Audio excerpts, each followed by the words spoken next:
decíamos, Tere, Nico, que estamos haciendo como una especie de recorrido también de lugares que han sido, bueno, no sé si utilizar el término emblemáticos de la dictadura. Seguramente aquellas personas que estuvieron en esos sitios y que hoy pueden contar lo que les pasó, sentirán un escozor en todo el cuerpo y el terror vuelve, lamentablemente, al recordar aquellos episodios. Me refiero a un lugar que se llama hoy el Museo de las Memorias. Ahí están de alguna manera esos símbolos de la dictadura, ya estamos viendo en imágenes. Se llamaba ese lugar en tiempos de la dictadura Dirección Nacional de Asuntos Técnicos del Ministerio del Interior, más conocido como La Técnica. Y ahí está nuestra compañera Alejandra Viola. Vamos a ir entonces contigo, Ale, porque sé que en unos segundos vas a estar también con un invitado muy especial. Ale, buenas tardes. ¿Qué tal, Menchi? Muy buenas tardes. Y de hecho ya estoy en compañía con Antonio Pecci. Don Antonio me decía, me tengo que preparar para entrar, me decía él. Don Antonio, muy buenas tardes. Estamos en un lugar emblemático de este lugar, La Técnica. Sí, así es, Alejandra, Menchi, un abrazo, audiencia. Antonio. ¿Qué tal? Este realmente es un lugar emblemático que pudimos recuperar como un sitio de memoria junto con unas 10 organizaciones en un convenio con el Ministerio del Interior, y quisimos que este fuera justamente por lo que recién decía Menchi, fue uno de los lugares por donde pasaron miles de víctimas. Estamos viendo algunas de las celdas que también contempló, hay que decirlo, unos años atrás, Joan Manuel Serrat. Y al mirar estas celdas, se emocionó hasta las lágrimas, porque preguntó cuánta gente podía haber en estas celdas grandes. Y bueno, y le decían los que llegaron a estar en esa experiencia, habían 50, 100 personas. Pero ¿cómo podían estar tanta gente y con este clima? Así es, le decía uno de los detenidos. Estábamos amontonados y dormíamos por horas, ¿verdad? Y también hay que decir que un sitio como este fue un relato que yo recibí en el exilio. Estuvo Carmen Soler, escuché de su boca cómo estuvo en una celda de aislamiento, como la que podemos ver aquí a la izquierda, donde ella estaba aislada, no podía comunicarse con nadie, y me contaba que en ese intento de sobrevivencia, aislada de todo el mundo, rodeada de captores que le insultaban, comunista, subversiva, puta, ella inventó un sistema, una especie de código Morse para comunicarse con otros detenidos a través de golpecitos en la pared, para saber qué día era, para saber algún tipo de novedad. Y así, me dijo ella, yo pude resistir esos largos días de encierro en solitario.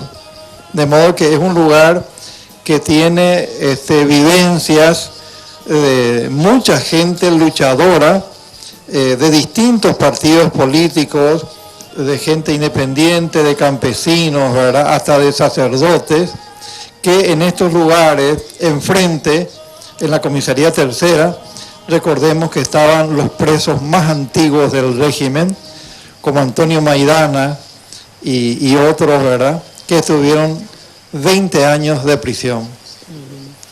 Estaba recordando, Antonio, no sé si Antonio me escucha. Sí, estaba recordando justamente a Carmen Soler, que ella, sí, bueno, no tuvo la oportunidad de ver el final de la dictadura, y ella fallece en el año 1985, fue, ¿verdad?, en Buenos Aires. Así es. Fallece en el exilio y transida de ese deseo de ver su tierra, volver. Menchi. Sí. Y estaba recordando en estos días con otros amigos que también en circunstancias parecidas, muy, muy dolorosas, fallece un 16 de mayo de 1972 el gran creador de la guarania, José Asunción Flores, que digo yo, en unas líneas que escribí, Flores moría recostando la cabeza en una clínica de Buenos Aires, pero sus ojos, su corazón estaban mirando hacia el Paraguay, ese Paraguay que la dictadura le negó el acceso porque era un subversivo, era un comunista y no rendía pleitesía. Y como él, tantos otros creadores y creadoras tan importantes que murieron sin poder llegar a ver su país la en caída libertad. de la dictadura. Estamos viendo ahora justamente en imágenes, Antonio, lo que fue la pileta. Y sé que tuviste que hacer un esfuerzo importante para poder estar ahí, para poder hacer para todos nosotros este relato. Así que te agradecemos, porque sé que hay que tener mucho valor para volver ahí. Pero me gustaría que puedas contar un poquito más de lo que pasaba en ese lugar específico donde están ustedes ahora, por favor. Bueno, este era un lugar que dependía del Ministerio del Interior, como vos lo mencionaste, se llamaba Dirección de Asuntos Técnicos, y su director era Antonio Campos Alum.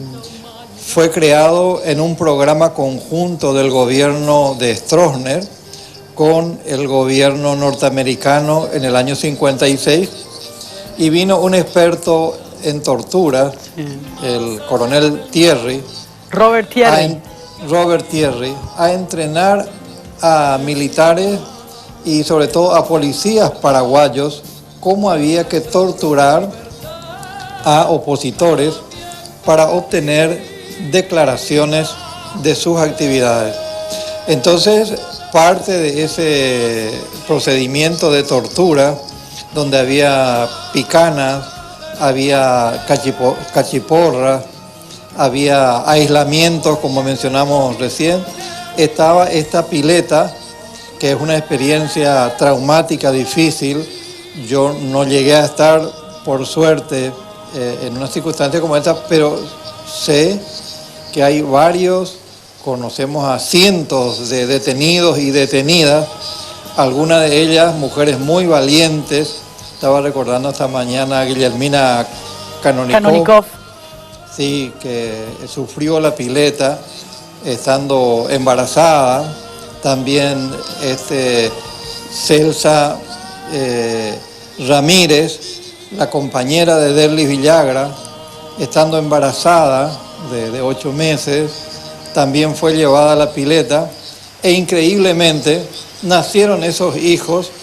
Muchos de ellos se criaron en el penal de presos políticos de emboscada, y hoy son compañeros que vemos: Derlis Villagra, Mariano Mancuello, el hijo de Nena Canonikov. Con Mario Scherprono, Manuel. De Mario Scherprono, Manuel. Sí.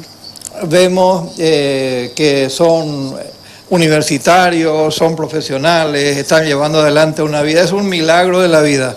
Bueno, muchas de estas mujeres pasaron por este tipo de torturas crueles e inhumanas, y sin embargo la fuerza de su carácter, de sus ideales, fue tan grande que pudieron sobrevivir.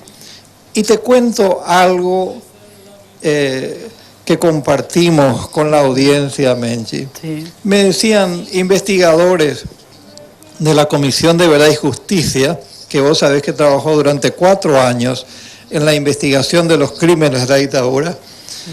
Decía el doctor Carlos Portillo, que fue uno de los comisionados: nunca escuchamos de boca de ninguna de las víctimas de la dictadura una expresión de venganza, un deseo de hacer justicia por propias manos. Todos ellos, los que pasaron, que fueron como más de 2.500 a dar testimonios, expresaban que lo que querían es que la dictadura no se volviera a dar en nuestro país, que los ciudadanos no fueran detenidos sin una causa justa, que tuvieran un proceso con abogados, y que esos excesos de detener a los jóvenes porque tenían melena o usaban barba, o las chicas porque usaban minifalda, todo lo cual hoy nos reímos, pero en la época era subversivo y les hizo sufrir a mucha gente. No queremos que ese tipo de cosas ocurra nunca más en nuestro país y que la gente sea detenida por lo que piensa, o decía Alcibiades en un libro sumamente interesante, ni por los libros que llevamos. ¿Verdad? Muchos recuerdan, llevar un libro era un signo sospechoso. O algún disco también, Antonio. Algún disco, no, ser músico con una guitarra ya era también un signo sospechoso de ser un cantante de protesta, ¿verdad? ¿A dónde va con esa guitarra? Conocemos y mucha gente conocerá de músicos que por llevar una serenata a una amada a las 12 de la noche eran detenidos y llevados como si fueran unos delincuentes, como unos ladrones. De manera que esa es una época que la gente no quiere que se vuelva, que haya represión, brutalidad policial, ¿verdad? Que la gente no sea detenida sin una causa, y sobre todo que no haya una represión al pensamiento, a la libertad de expresión. Porque si una de las cosas hay que destacar que valoramos y que hace posible que en medio de muchos problemas que existen en el país nos permite ser ciudadanos es la libertad conquistada. El derecho de decir lo que pensamos, lo que queremos, sin ofender a nadie, pero con total libertad, y sobre todo para pensar lo que tiene que ver con un proyecto de un país mejor, con más justicia social, con menos corrupción, con un gran apoyo a los jóvenes para que puedan desarrollarse y sean ellos los que lleven al país a un destino mejor que supere estas desigualdades. De manera que no queremos ver ese tipo de arbitrariedades, que fue lo que caracterizó los 35 años de la dictadura de Stroessner. Y como vos recordabas, Menchi, así como Carmen Soler, Flores y tanta otra gente, ¿verdad? Recordemos el largo exilio de Roa Bastos, sí, de Elvio Romero, del gran maestro Herminio Jiménez, de Carlos Lara Vareiro, por citar solo algunos en el campo de la cultura. Nuestros más grandes creadores, Antonio. Pero nuestros más grandes creadores había que ir a Buenos Aires A disfrutarlo. para poder conocerlos, para verlos, para conocer sus composiciones, ¿verdad? Y todos ellos, que tuve el privilegio de conocerlos, ¿verdad?, como muchos otros compatriotas, tenían en su corazón el Paraguay, tenían en su mente volver al Paraguay, creaban para el Paraguay permanentemente, y por eso soportaron, y su obra es un gran canto. Antonio, queremos Sí, agradecerte profundamente este tiempo que nos dedicaste para hacer este recorrido ahí en la tenebrosa técnica, y sobre todo también este mensaje que estás trayendo de reconciliación, pero con justicia. Gracias, Antonio. Un abrazo fuerte para vos.